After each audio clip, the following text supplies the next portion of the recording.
और योगी जी के बारे में और एक बात कहूंगी आपसे, यत्र योगेश्वर कृष्ण यत्र पार्थो धनुर्धरा तत् श्री विजयोर्भूति ध्रुवो नीति मतुर्वतः। जहाँ हमारे जैसे कहते हैं ना कृष्ण भगवान थे और अर्जुन थे, उसी तरह माननीय मोदी जी माननीय योगी जी हैं, जीत वहीं पर है।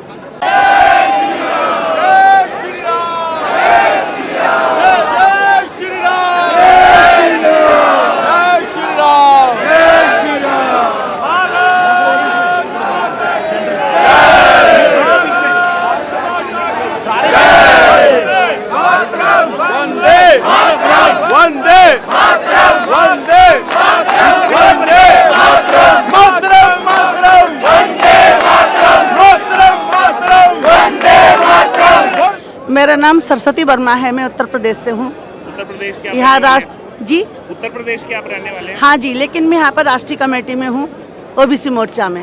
कल सबकी निगाहें थी कि उत्तर प्रदेश में भाजपा का प्रदेश अध्यक्ष कौन बनेगा, लेकिन दूसरी तरफ बीजेपी ने सरप्राइज दे दिया। नितिन नवीन एक ऐसा नाम ना चर्चा में ना किसी ने सोचा, उनको बना दिया राष्ट्रीय कार्यकारी अध्यक्ष। जी, क्या कहना चाहेंगे? बहुत अच्छा हुआ। आप ही समझ लीजिए, हमारे यहाँ हीरे की परख होती है और हमें पूरी उम्मीद है कि हम उनके नेतृत्व में हमारा उत्तर प्रदेश और ज़्यादा अच्छा टॉप पर चलेगा। हमें उनसे ऐसी अपेक्षा है और वह उम्मीदों पर खरा उतरेंगे। बीजेपी को जो है लगातार सरप्राइज देने की आदत हो गई है। जो नाम ना चर्चा में हो ना कहीं पर हो, वो नाम जो है लगातार सामने आता है, चाहे सीएम की बात हो चाहे राष्ट्रीय कार्यकारी अध्यक्ष की बात हो। देखिए, ऐसा है, सच्चाई की पार्टी है, सतपथ पर चलने वालों की पार्टी है, मोदी और योगी जी की, हमारे माननीय अध्यक्ष जी नड्डा जी की, संतोष जी की। तो ये सभी लोग ऐसे हैं जो सच्चाई के रास्ते पर चलने वाले हैं। उत्तर प्रदेश से आप आते हैं, वहाँ पर भी हलचल शुरू हो गई है। 27 का चुनाव है, अखिलेश यादव जो है तैयारी कर रहे हैं। वो कह रहे हैं इस बार जो है योगी जी को नहीं आने देंगे, सपा सरकार बनाएगी इस बार। देखिए, कहते हैं ना, हसीन सपने देखना कोई भी देख सकता है, लेकिन सच्चाई की धरातल पर अगर देखा जाए तो हमारे माननीय योगी जी आएंगे, भाजपा ही जीतेगी, क्योंकि वहाँ पर रामराज्य जैसा है। वहाँ पर सारा भ्रष्टाचार खत्म है, महिलाएं सुरक्षा में हैं, बच्चे सुरक्षा में हैं, वहाँ पर भ्रष्टाचार का नाम निशान नहीं है।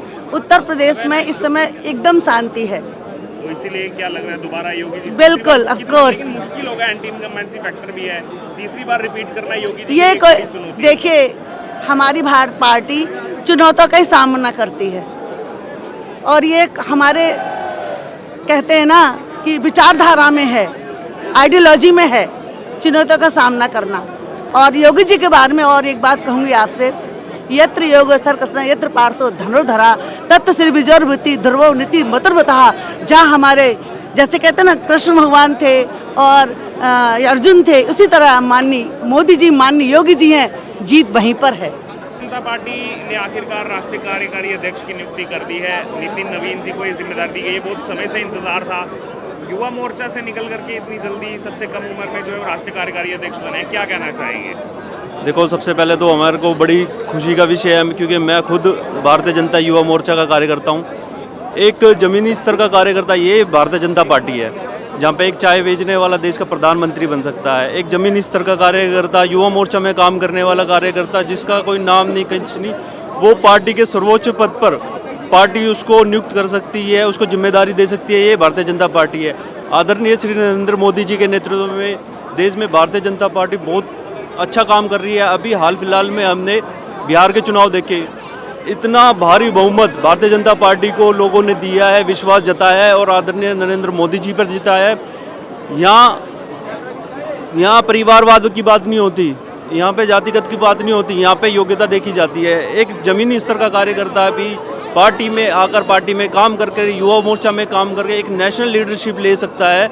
और एक युवा होने के नाते नरेंद्र मोदी जी ने हमेशा युवाओं को आगे किया है और एक युवा होने के नाते वो हमेशा युवाओं को बढ़ाने का काम कर रहे हैं, देश के युवाओं को आगे लाने का काम कर रहे हैं। जैसे कि प्रधानमंत्री श्री नरेंद्र मोदी जी ने लाल किले से अपने वक्तव्य में बोला था कि आने वाले टाइम में हम 1 लाख युवाओं को लीडरशिप देंगे, भारतीय जनता पार्टी की लीडरशिप देंगे, उनको आगे बढ़ाएंगे और देश का युवा आगे बढ़ेगा तो देश निश्चित रूप से आगे बढ़ेगा। ये मैसेज देने का काम भारतीय जनता पार्टी ने किया है, आदरणीय श्री नरेंद्र मोदी जी ने किया है। मैं आपके माध्यम से हमारे नवयुक्त राष्ट्रीय कार्यकारिणी अध्यक्ष नितिन नवीन जी को बहुत बहुत शुभकामनाएं देता हूं। उनके नेतृत्व में भारतीय जनता पार्टी आगे निश्चित रूप से निरंतर काम करेगी, आगे बढ़ेगी और देश का युवा आगे बढ़ेगा। भारतीय जनता पार्टी हमेशा देश के युवाओं को आगे रखने वाली पार्टी है। इसी शब्दों के साथ बहुत बहुत धन्यवाद। एक आखिरी छोटा सवाल और, बीजेपी का नाम पड़ गया सरप्राइज पार्टी, यानी कि जो नाम कहीं चर्चाओं में नहीं होता है, चाहे फिर वो मुख्यमंत्री चुनने की बात हो, चाहे अब राष्ट्रीय कार्यकारी अध्यक्ष चुनने की बात हो, वही नाम निकल करके सामने आ जाता है। देखिए जैसा कि मैं हमेशा से सुनता हूं कि भारतीय जनता पार्टी में जो भी कार्यकर्ता काम कर रहा है वो कहीं ना कहीं वोच हो रहा है। नेशनल लीडरशिप उसको देख रही है, उसकी योग्यता के हिसाब से, उसके काम के हिसाब से वो मेहनत कर रहा है, वो निश्चय से उठ के आ रहा है, तो भारतीय जनता पार्टी उसको बढ़ाने का काम करती है। यहाँ पे एयर फ्लाइट से कोई भी आकर लीडरशिप नहीं ले सकता। यहाँ पे हर कार्यकर्ताओं को देखा जाता है, नोटिस किया जाता है, उनकी योग्यता के हिसाब से उनको जिम्मेदारी दी जाती है और ये एक रिस्पॉन्सिबिलिटी है, हम दायित्व बोलते हैं इसे। अगर भारतीय जनता पार्टी ने उनको दायित्व दिया है, उनको वो रिस्पॉन्सिबिलिटी दी है, तो उनको आगे बढ़ाने का काम भी नवीन जी करेंगे सारे युवाओं को, और निश्चित रूप से ये बात है। कल सुबह तक जो चर्चा भी नहीं थी और लग भी नहीं रहा था कि नितिन नवीन एक ऐसा नाम, युवा चेहरा, उनको जो है राष्ट्रीय अध्यक्ष, कार्यकारी अध्यक्ष की जिम्मेदारी दी गई है, क्या कहना चाहेंगे ये जो पार्टी ने? ये भारतीय जनता पार्टी है जी, ये पार्टी में पर पार्टी है कि कब किस पद पे किसको लाके पार्टी बैठा देगी। ये भारतीय जनता पार्टी देश की एक ऐसी इतनी बड़ी पार्टी है कि इसमें किसी को पता नहीं होता है कि आज मैं यहाँ खड़ा हूँ, कल को क्या बन जाऊँगा। तो वही है, नितिन जी को भी नहीं पता था कि हम राष्ट्रीय अध्यक्ष बनेंगे। वो विधायक थे, वहाँ के स्टेट के मंत्री थे, और अचानक नाम की घोषणा होने के बाद ये लोगों के अंदर एक लहर ये आई है कि पूर्वांचल का एक बहुत बड़ा चेहरा जो है आज राष्ट्रीय अध्यक्ष बना है। वो लहर आज आपको यहाँ भी देखने को मिल रही है। वो नाम न आना वो पहले सबको भी पता होता है कि नाम जो है जिसका चलता है उसका बीजेपी में कभी कामयाब नहीं रहता है। तो बीजेपी क्या जानबूझ के करती है, नाम किसी और का चलाती है? और नहीं चलाती नहीं है, अपना नाम लोग ओपन करते हैं कि हम बन रहे हैं, लेकिन पार्टी की तरफ से कोई है ना, ये पार्टी की तरफ से कोई ऐसा इश्यू नहीं है। तो क्या ये आने वाले चुनाव, बंगाल चुनाव, बड़ा चुनाव आ रहा है, क्या आने वाले चुनावों के मद्देनजर ये फैसला लिया गया? हाँ जी, अभी 3-4 स्टेटों में चुनाव है, उसको लेते हुए पूर्वांचल का चेहरा राष्ट्रीय अध्यक्ष उतारा गया है। उसी को देखते हुए वहाँ पर बिहार में जो 202 सीटों पर विजयी हुए, उसके देखते हुए, और पूरे हिंदुस्तान में पूर्वांचल की आबादी आपको पता है हर एक स्टेट में, उसको देखते हुए पार्टी ने फैसला लिया है। क्या बिहार जीत का इनाम दिया गया है बीजेपी की तरफ से?